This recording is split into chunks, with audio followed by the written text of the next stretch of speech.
Hello students! Welcome to another day of learning opportunity. I am Mom Miriam Iniego and I will be discussing with you another topic in English 10. And this is all about the impromptu speech. But before that, let's have first the objectives of today's lesson. At the end of the lesson, you are expected to define impromptu speech. Identify various techniques used in public speaking, and differentiate the types of speech delivery. Impromptu speech is an address done without any prior preparation. Mostly, it is done by different people who are expert in their field like scientists, doctors, lawyers, politicians, and the likes.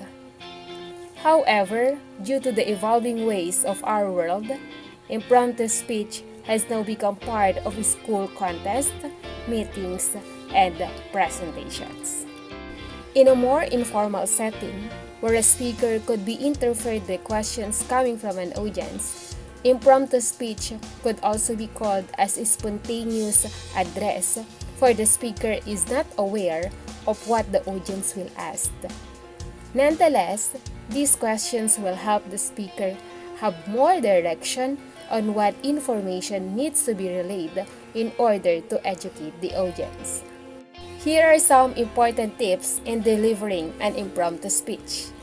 Number 1, always know the purpose of your speech. Number 2, know your audience to distinguish the tone that you have to use and the complexity and simplicity of the words that you have to say. Number 3, watch your stance and movements. Number 4, watch your values.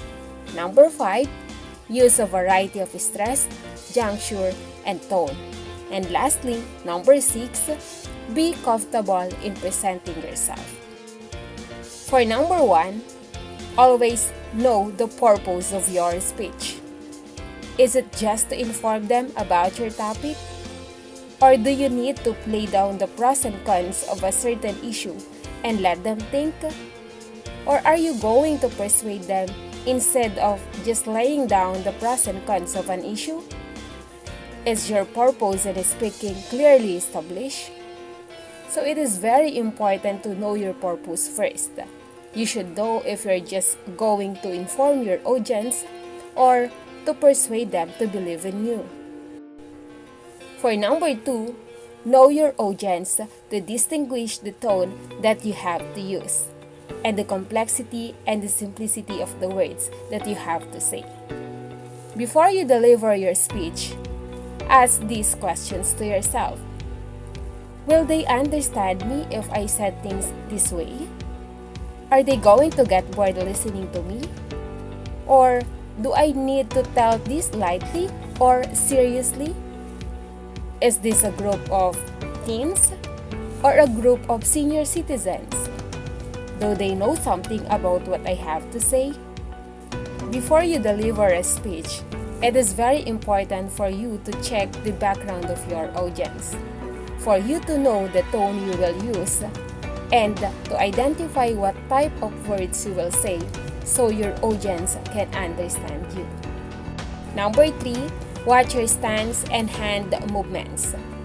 Make sure that when you are facing an audience, you have to have a proper posture, for this helps you to feel more comfortable while you are speaking. Remember, the more comfortable you are, the more natural your delivery will become. For number 4, watch your values.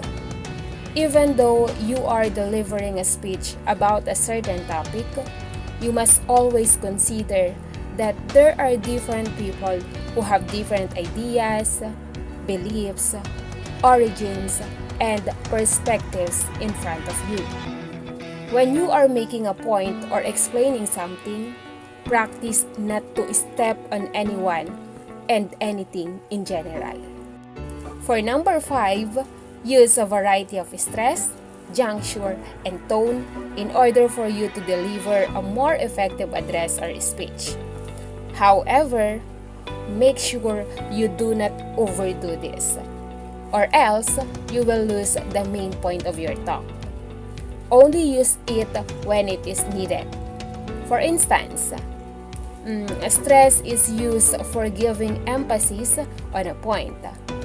Juncture is used to allow the audience to ponder about something that was just said. And varied tones can be used to switch or alter the mode of the talk. And lastly, be comfortable in presenting yourself. You have to put in your mind that you are an expert. Of all people inside a venue, you are the most knowledgeable about the topic. You can also use some index cards to write some of the most important details that you cannot miss during the talk if you are quite anxious of details. That's the end of my discussion.